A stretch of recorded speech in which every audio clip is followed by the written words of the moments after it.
Hey everyone, Zach Perry here. Happy to be back. The fact that I'm recording usually means it's Friday, which puts me in a better mood, which makes the videos a little better, I hope.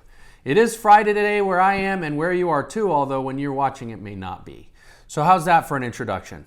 So we're going to talk a little bit today about one of myths about money. And there are a lot of myths about money, a lot of myths about money. We're going to talk about one, okay? And it's this idea that you cannot start saving for retirement or investing until you've paid off your debt. Now, I get it. I understand why that is something we believe. That's a false belief that I subscribed to for a long time, because when I graduated law school, I had lots of student loan debt, $150,000 of student loan debt. And that was, how long ago was that? 12 years ago almost, $150,000. And so in my mind, I had 3 kids, 4 shortly after I graduated. So I had 4 kids, a wife, lots of dependents, making not great money because it's all going to student loans. But I didn't feel guilty about not saving for retirement. In the back of my head, I thought, I do need at some point to start saving for retirement. That's obviously important. But I am putting all my extra money towards debt, so that's okay. So I was able to assuage myself of any guilt for not saving for retirement because I was holding on to this false belief that I didn't have a choice. If I were to start saving for retirement, that would mean I'd sacrifice my debt repayment. The interest would grow and balloon, and it would end up swallowing what money I put towards retirement. So I get it. But that's only if you think about money first dimensionally. I laugh because if you guys are fans of Back to the Future, there's a couple times in it when Doc is trying to explain to Marty, especially I'm thinking of a scene in the 3rd movie where Marty's dressed in this ridiculous cowboy outfit, and he's going to send him back to 1885 to save the 1985 Doc from dying. And so they're in this drive-in theater out in the middle of the Utah desert, which is supposed to be near Hill Valley, but the idea is to take the time machine and drive to the past. Well, there is a big wall with Indians painted on it. And so what happens is Doc Brown gives Marty these instructions. He says, all you have to do is ride the time vehicle directly toward that screen, accelerating to 88 miles an hour. Wait a minute, Doc. If I drive straight towards the screen, I'm going to crash into those Indians. Marty, you're not thinking 4th dimensionally. You'll instantly be transported to 1885, and those Indians won't even be there. Right. Okay, you're not thinking 4th dimensionally. Because money, it is not a single-use thing, right? It's not just, or it doesn't have to be, where you earn the money, it sits in an account for a little bit, and then you go spend it. Maybe you invest it, and then hopefully you get some of it back. Maybe you spend it on grocery bills. Maybe you spend it on debt, right? And then once you spend it, it's gone, right? And so you have to, this analogy of triaging, right? I mean, if you are, let's say you're a battlefield nurse, and you've got all these wounded soldiers coming in, you have to triage. You have to go, all right, I'm going to get to this guy first because he's significantly injured and I can help him. This guy's too far gone. Unfortunately, I can't do anything for him. This guy, he's pretty bad off, but he can wait. I mean, you got to kind of prioritize this stuff and you got to triage it. And that's what happens when we follow these false notions of how money works. We are triaging the money, right?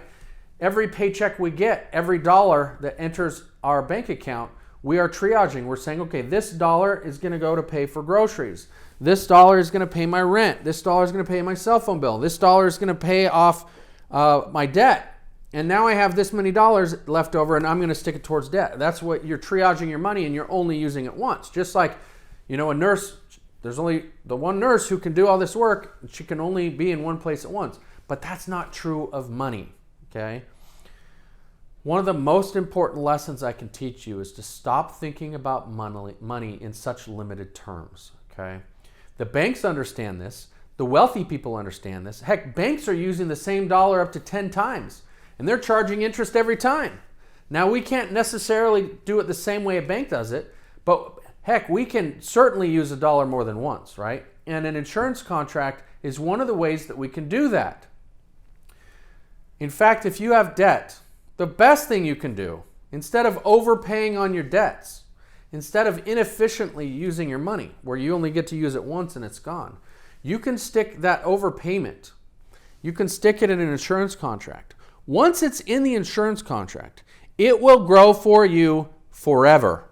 That insurance company is going to pay you guaranteed interest and non-guaranteed dividends, even if all you do is just leave it there. But that's still inefficient because it only has, those uses. It's getting life insurance and it's growing in cash value, so it's not as efficient because it's being used more than once.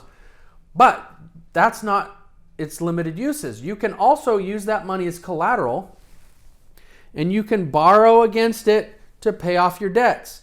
And then and then what happens is once you pay off the debt, that interest is no longer accumulating against you. And the interest on the loan that you used to pay off the debt, that is offset by the growth inside the contract. And so instead of using cash to pay off a debt where it's done, or worse, what some people do is they'll take out a loan on their house to pay off their debts, and then they're just using a debt to pay off a debt. You are actually using an asset to pay off a debt, something that is offsetting the interest. So you take, this is growing, it's growing on the whole. You take out a part, that's the loan to pay off the debt. Now this is not growing. This is growing on the part. And the money you were using to pay off that debt, you now have to put back into here, now that your interest, the interest working against you has been neutralized. Okay?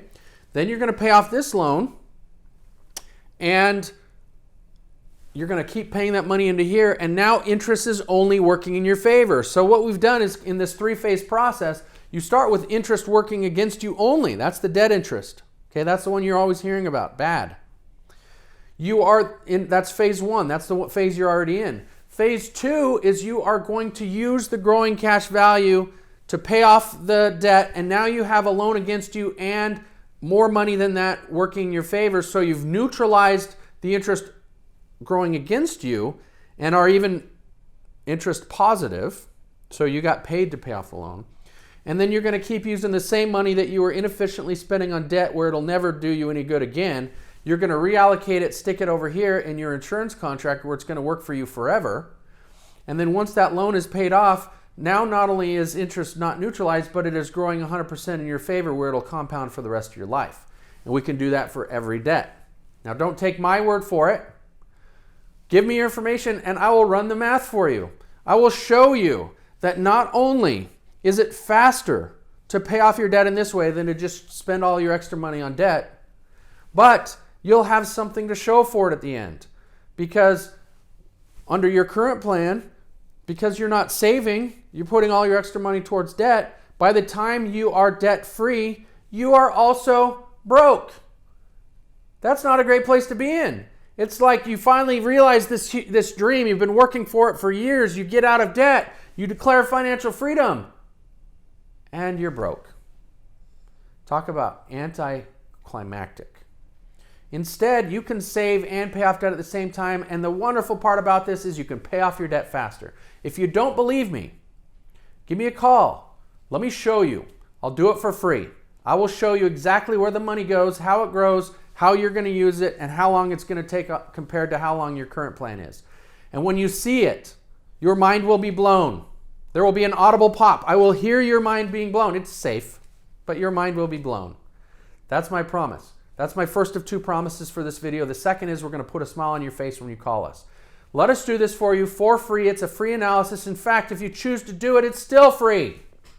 We're going to do this for you for free. And if that's not good enough, let me sweeten the deal. If you call us and you like this deal and you choose to do it, we'll do it for free, and I'll throw in a free trust, a living trust. It's a $2,500 value. I'm not talking about a will. Lots of attorneys will do a will for free. I am talking about a full-blown 100-plus page trust that you can use to protect your family. Mention this video. We'll do the free analysis, the free debt plan, and the free trust. You will not be sending me $1 to do this program, okay? That's the first guarantee and the first promise. The second is we'll put a smile on your face, so give us a call. If the person answering the call does not put a smile on your face, then you just say, Hey, so-and-so, can I talk to Zach? And you let me know, because we take smiling very seriously around here.